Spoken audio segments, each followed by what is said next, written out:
observando aquele vão por entre as telhas, um enxame de abelhas parou para descansar. Me deu vontade de contar como é que eu faço quando me bate um cansaço e eu paro pra aliviar. Tão diferente das abelhas pequeninas descansando lá em cima, eu prefiro aqui no chão, olhando o céu por entre as folhas que balançam, com o vento embalando a dança, me acalmando o coração. Eu chegava lá às vezes e não tinha quem abrisse a porta para mim, aí eu tinha que voltar. Esse outro aqui também era muito longe, então eu mesmo criar foi descartado. Aí eu conheci um senhor na internet. Não, eu não conheci, eu vi um vídeo dele, que ele fazia mais ou menos o que eu faço hoje. Então ele me inspirou a fazer isso. Bom, em 2018 eu achei que eu deveria criar.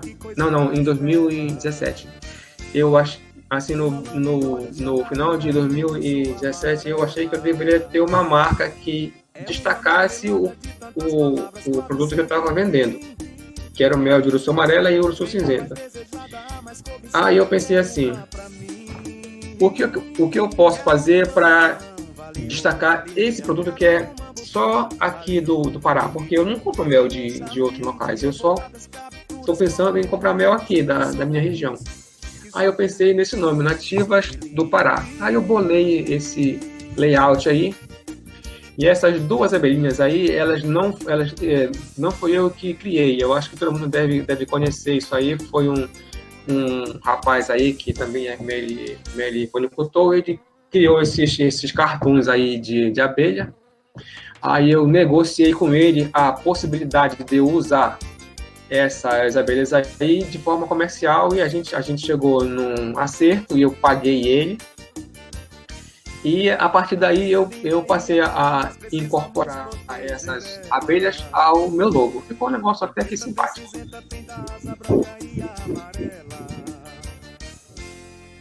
Tá, Yuri, sim. Ficou um pouquinho na dúvida. Você falou sobre a espuma, né? A eliminação da espuma. Foi por decantação, né? Você conseguiu fazer a retirada do mel por debaixo do balde e a espuma conseguiu isolar a espuma do líquido. Não foi dessa forma, né? Porque as pessoas não entenderam muito bem. Então a espuma fica toda na superfície e o mel sai limpinho por baixo pela torneira. É um processo parecido com o que se faz com a apis também, né? Foi tirando por baixo e a sujeira ou a espuma boiou. Respondido, galera? E qual o destino da espuma? O que você faz com ela depois? Olha, na época eu pegava essa espuma e misturava no xarope para dar para as abelhas. Uhum. Interessante porque ela tem as leveduras do mel. Isso. Só que aí depois, hoje em dia, eu não faço mais isso. Sabe o que eu faço com a espuma? Eu como. Tá. E outra pergunta, o tempo de maturação médio, porque a gente sabe que a maturação ela oscila de acordo com a levedura presente naquela caixa ou naquele ambiente. E qual é o tempo médio de maturação? Pois é, na época eu não sabia. Então eu achava que iria ser entre 3 meses e 6 meses. Mas, na verdade, o mel de urussu cinzenta, ele fermenta até mais ou menos 5 meses. Depois ele para com a fermentação. Já o mel de urussu amarela, ele demora menos. Com 4 meses ele já está parando. Valeu. Mais alguma esclarecido, galera? Porque saiu a pergunta e já estou fazendo logo para esclarecer a dúvida da galera. Mais alguma pergunta? Pode continuar.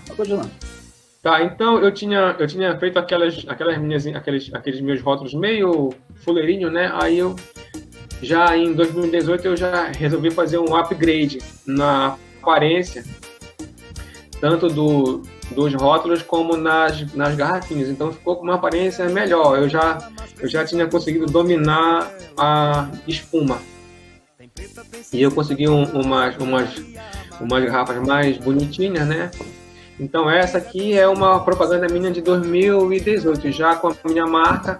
É uma marca registrada que eu registrei, é uma marca que eu registrei no INPE, que é o Instituto Nacional de Propriedade Industrial, e eu paguei caro, não foi barato esse registro. Ele, desde o início até o fim, ele demorou mais ou menos 6 meses, e eu paguei, se eu não me engano, foi uns entre 400 e 600 reais para registrar a marca. Aí até que o visual deu uma melhorada. Aí então não tinha dado certo aquela situação de eu criar as abelhas, então eu resolvi fazer com aquele senhor que eu conheci no YouTube. Caso alguém queira pesquisar aí, o nome dele é Paulo Menezes. Ele é de Mossoró, eu acho que é Rio Grande do Norte. Então ele fez uma coisa mais ou menos como o que eu resolvi fazer, que foi o seguinte: bom, como não dá certo eu criar abelha, eu posso fazer de um outro modo. Eu posso procurar um local, procurar pessoas que moram nesse local aonde ocorra as abelhas, que são as urussus, e eu posso tentar conversar com essas pessoas para ver se elas aceitam criar as abelhas para mim. Então, em vez de eu criar, eu vou recrutar alguém para criar para mim. E foi isso que eu comecei a fazer no município de São Caetano de Odivelas, que fica a 100 quilômetros de Belém. Lá eu soube que é um local de ocorrência dessas abelhas, das urussus, tanto a cinzenta quanto a amarela. Lá é uma área de mangue e várzea. Então, ambiente perfeito para as urussus.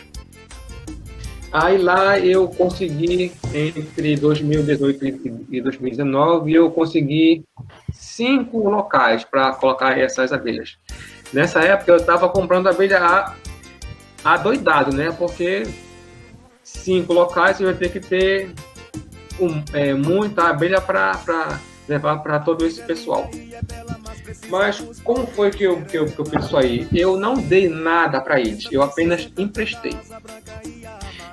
O nosso acordo é assim: olha, tu tá aqui nessa tua área, tu queres ganhar uma renda extra aqui, uma venda de mel de urussu, eu posso te fornecer emprestado tudo que tu vai precisar para que tu consiga criar essas abelhas, e quando chegar a época da safra, tu vai me vender o mel dela e eu vou te comprar. Então, eu consegui 5 pessoas dentro desse acordo que aceitaram. Só que eu também tive outras dificuldades aí que não foram fáceis e também não estão sendo fáceis. Deu para entender até agora aí qual foi o meu método?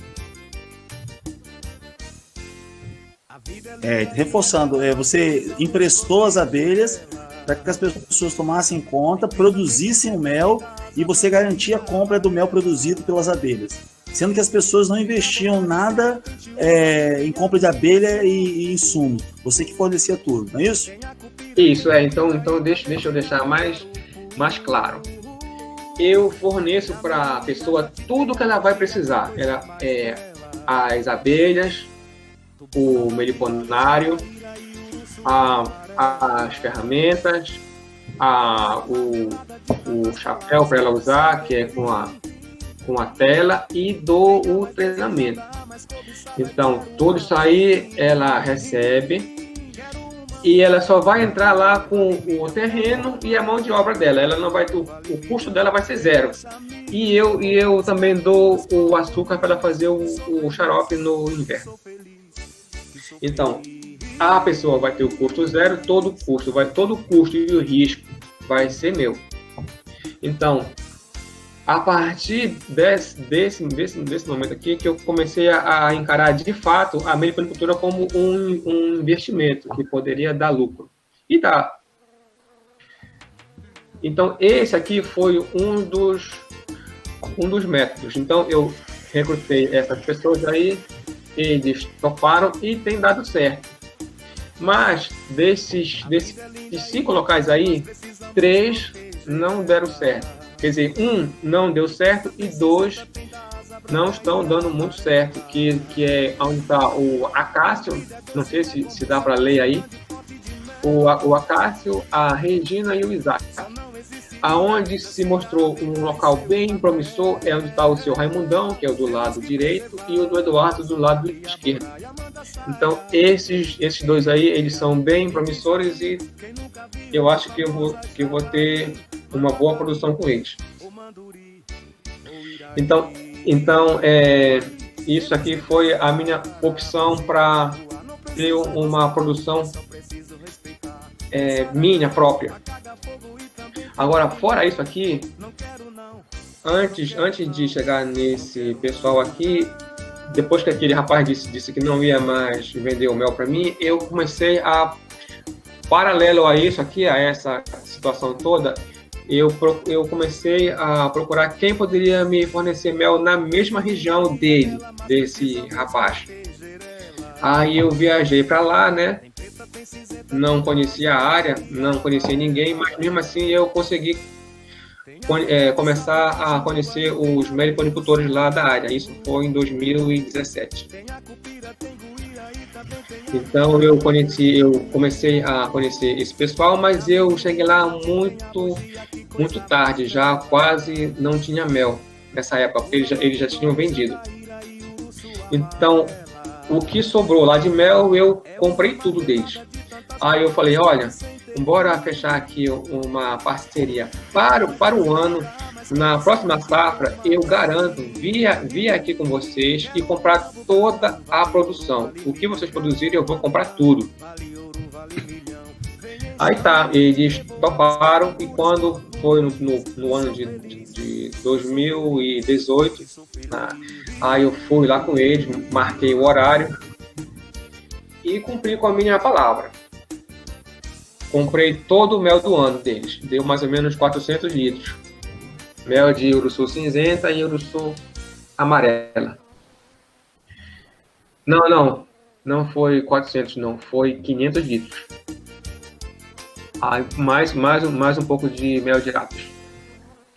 Aí eu comprei tudo, então a partir daí eu comecei a ter como é que pode dizer? Eu comecei a ter um vínculo com eles. Eu com eles e eles comigo, porque o preço que eu oferecia para eles era melhor, era mais vantajoso que o preço que outras pessoas que iriam lá ofereciam. Então eu sempre tive um preço melhor para eles do que o preço de outros. Então foi mais um motivo para eles venderem para mim.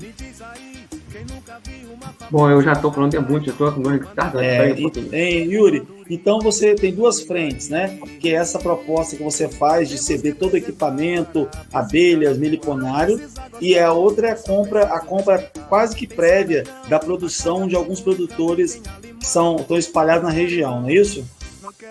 Isso, é na região de Tracuateua, o município de Tracuateua. Então, assim, outras coisas que eu gostaria de falar com você, que eu estou lendo aqui as perguntas, né? É importante frisar o seguinte, que você fala o tempo todo da eficiência da produção de mel na região adequada, no bioma adequado, que é muito importante as pessoas ouvirem isso, quando se fala de trazer abelhas de outro bioma para um bioma diferente, um bioma que não é dessa abelha. Então é perceptível que a abelha dentro do bioma próprio tem uma produção muito boa, né? É legal você falar sobre isso. E aí, falando do mel, para não perder pergunta, se tiver algumas perguntas assim, sobre como controlar a fermentação, né? Se a fermentação era a frio, ou se era a fermentação controlada, ou era no clima, no tempo ambiente, né? E aí a pergunta é como que você sabia que a fermentação estava fechada, estava terminada? Outra coisa, uma outra pergunta é do João Luiz sobre a pasteurização, né? Ele falou que pensou em fazer pasteurizar antes de maturar. Pelo que a gente estuda já, João, quando você pasteuriza, você vai matar as leveduras e os micro-organismos nativos do mel. Então, você pode ter uma fermentação causada por um outro tipo de levedura e bactéria, né? Então, é melhor não pasteurizar, é melhor, então, fermentar de vez. Yuri saiu da reunião, mas vai voltar, hein?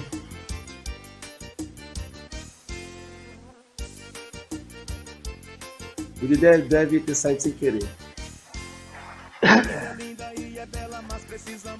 Aproveitando aí, sejam bem-vindos a todos, ó.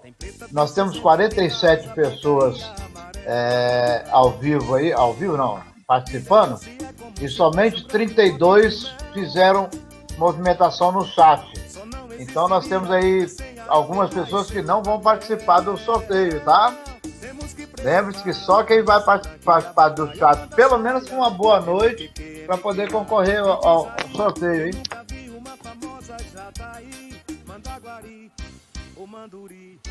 E tá tentando voltar, tá, gente? Temos que preservar a Apis e Arapuá. Não precisa gostar, é só preciso respeitar. Tem saranhão, a caga-fogo e também tem a limão.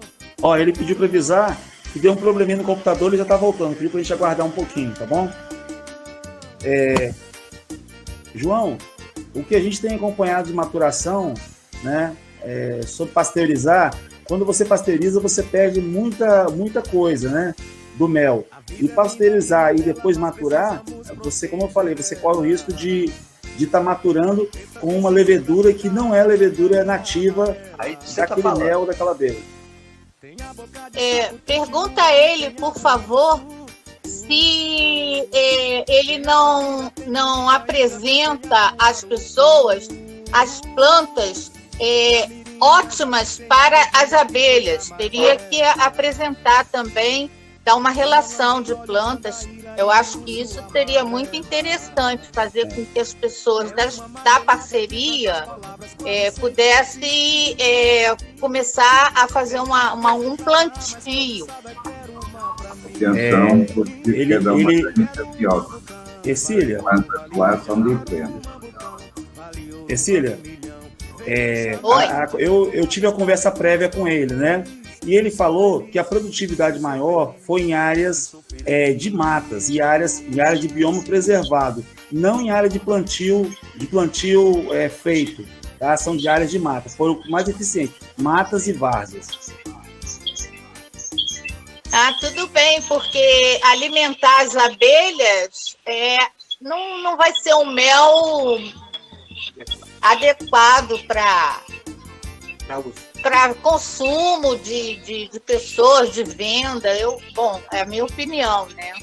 Mas você ouviu parcialmente a informação. A alimentação utilizada no inverno, como se faz a nível de produção de mel, ela é usada, né? Ela se usa no inverno e suspende a alimentação para retornar com a alimentação ao término do inverno, para suspender a alimentação ao término do inverno. Essa é uma prática comum, não dizer que é ideal, mas essa alimentação não é dada para a produção de mel a ser vendido. Tudo bem. Pela doutora Gena, ela diz que a abelha fica 6 meses com aquele açúcar que a gente dá de alimentação. Temos que preservar a Apis e Arapuá. Não precisa gostar, é só preciso respeitar. Tem saranhão, a caga-fogo e também tem a limão. Boa noite. Tem uma questão que eu fico imaginando com relação à alimentação prévia, mesmo que se pare 3 meses antes, 2 meses antes, através da observação. Durante a pré-florada, no nosso caso aqui, no nosso inverno, né, a gente pode observar que os discos de posturas ficam estreitos e as abelhas colocam bastante potes de mel ao redor dos discos, até para promover um aquecimento do enxame, ok? À medida que o calor vai chegando, a florada vai chegando, a parte dessa questão que foi colocada aí, da colocação da doutora Gena, a gente pode observar que os discos passam a ser largos, né? Às vezes ocupam toda a área da alça, e aquele mel foi consumido. Eu entendo que não. Eu entendo que aquele xarope que está lá, possivelmente, né, reforça aqui o termo possivelmente, eu gostaria de ver estudos a esse respeito, que eu não conheço, elas tendem a subir com esse mel para a melgueira e desocupando o espaço nas alças para poder crescer, já que elas têm entrada de pólen para aumentar essa postura. Então, eu imagino, apenas imaginando, né, que é possível que elas subam com esse mel e a gente pense de boa fé que está tendo um mel 100% de néctar e, na verdade, parte daquele mel ali é o mel que estava embaixo da alimentação artificial que elas subiram. Né? Não tenho certeza, é uma possibilidade que eu vejo concreta. Yuri, pode retornar? Pode retornar, Yuri. Pode abrir seu microfone, Yuri. Tá, eu apanhei, olha, a minha esposa ou minha filha tirou o computador da tomada e não me avisou. Aí desligou tudo aqui. Acabou a bateria e desligou. Tá? Aí só voltar a pergunta, né? A respeito da fermentação, se é controlado ou não. E se você já fez alguma vez a pasteurização antes de maturar o mel, ou se você acha que vale a pena, você conhece alguma coisa a respeito disso? Olha, pera lá. Bora responder primeiro aquilo que tu estava falando antes de cair aqui, sobre criar no lugar certo. Lembra? Isso aí, pode falar. Pois é, então, pela minha experiência, prática, uruçu não dá para criar em qualquer lugar e você tem mel. Eu mostrei aqui para vocês três locais de vários que eu já tentei criar, todos locais próximos de mata, até local de mata fechada, ela não produz nada, ela passa fome e morre, se não alimentar ela com xarope. Ela precisa da mata correta. Eu estou falando da uruçu que eu conheço, não sei outras. A que eu conheço é a cinzenta e a amarela, daqui do Pará.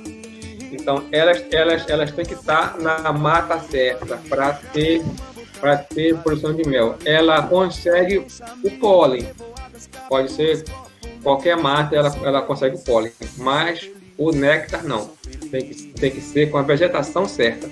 Por isso, eu penei muito até conseguir achar um local certo onde ela ocorre e que os próprios caboclos do local disseram: olha, aqui tem muito dessa abelha. Aí foi lá que eu coloquei e foi o local que deu mais certo até hoje. Só não deu mais certo porque, infelizmente, o município que eu coloquei, que é o município de São Caetano de Odivelas, ele é dominado pela apicultura. Então, como eu mostrei para vocês aqui, nesta foto, deixa eu ver se eu encontro ela aqui. Observando aquele vão por entre as telhas, um enxame de abelhas parou para descansar. Me deu vontade de contar como é que eu faço quando me bate um cansaço e eu paro pra aliviar.